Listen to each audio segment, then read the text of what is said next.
si vous en aviez une autre à choisir, parce que j'aime beaucoup la façon dont vous les racontez. Ah, si j'en avais une autre à choisir, ce serait pas une bataille, ce serait plutôt un épisode qui a préparé Austerlitz.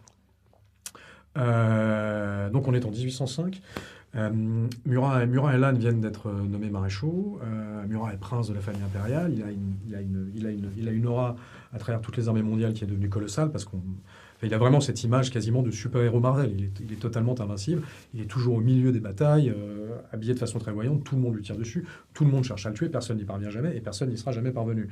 Et donc il a vraiment cette image d'invincibilité qui lui colle à la peau. Et là, il y a des ponts sur le Danube et la grande armée a besoin de traverser ces ponts pour poursuivre son chemin vers la. Tolstoï le raconte très bien dans Guerre et Paix. Il est magnifique cet épisode. Voilà. Et donc il y a ces ponts sur le Danube et les ponts sont minés.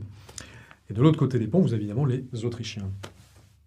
Et donc là, Murat et Lannes se disent on a un problème. Si jamais ils font sauter les ponts, on va perdre un temps fou.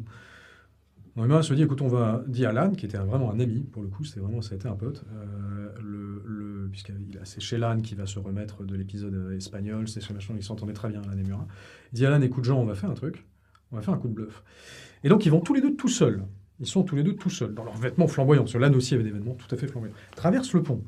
Donc là, vous avez le général commandant la division autrichienne qui est de l'autre côté du pont, qui dit, mais qu'est-ce que c'est que ça ? Il y a les Français qui arrivent, là, tenez-moi immédiatement. C'est Murat, c'est Lannes, ils sont tout seuls. Donc là, Murat, Lannes arrive face au général de division ou général d'armée à ce moment-là autrichien, qui dit écoutez, mon général, c'est merveilleux, bonne nouvelle, l'armistice c'est signé, donc quittons-nous, bons amis, c'était formidable, la guerre est finie. Les petits, on revient pas, Murat, Lannes, sire, prince, monseigneur, ça doit être vrai, ils sont là tous les deux tout seuls, c'est que ça doit être vrai. Donc résultat, le bluff marche. Ils lèvent les armées, ils s'en vont. Donc, il faut comprendre que la Murat et Lannes sont seuls face à un corps d'armée ennemi sur un pont miné.